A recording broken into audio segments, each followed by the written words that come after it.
When a country designs its national flag, it broadcasts a specific message to the world. They want to project a flawless, victorious image. In vexillology, the study of flags, designers rely heavily on bright, high-contrast primary colors to get that point across. Take Japan, for example. The stark red circle against a clean white field practically screams clarity and purpose. You see the same thing with Romania, leaning heavily on vibrant, undeniable bands of blue, yellow, and red, or Nigeria, using its bold green and white to signal agricultural wealth and peace. Nations overwhelmingly reach for these bright palettes because they want to present themselves as pristine. They want their highest symbol to point toward a cheerful, optimistic future. But if you look closely at the flags flying outside the United Nations, you'll spot a handful of countries that actively reject that bright optimism. They choose a color universally associated with darkness. If you look up the standard meaning of flag colors, the industry definition for black is surprisingly grim. It reads, normally represents defeated enemies, a people's ethnicity, or determination. It may also mean mourning or death. Mourning and death. Those are incredibly heavy concepts, yet several nations deliberately weave this exact color into their official banners. Why would a country willingly brand its highest national symbol with the color death? Putting black on a flag is never a design accident. It is an intentional, jarring message that rejects standard diplomatic cheerfulness. To understand why a nation would reach for this color, we have to look at the specific ways vexillology redefines it. One of the primary meanings provided in our dataset is a people's ethnicity, a choice heavily utilized across several African nations.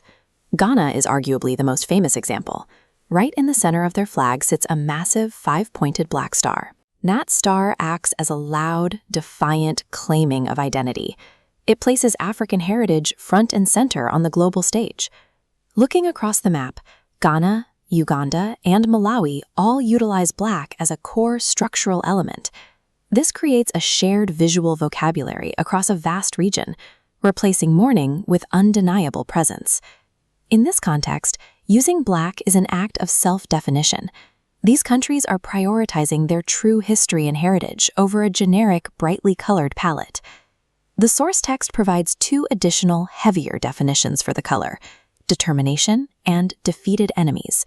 Certain nations use black to memorialize a violent, difficult past that they had to fight through. Take the flag of the Taliban. The design features stark, black Arabic script laid over a completely white field.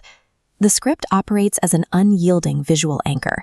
It uses black strictly as a permanent projection of their ideology and willpower. Then you have flags like Zimbabwe's, where the thin black stripe carries a very specific weight.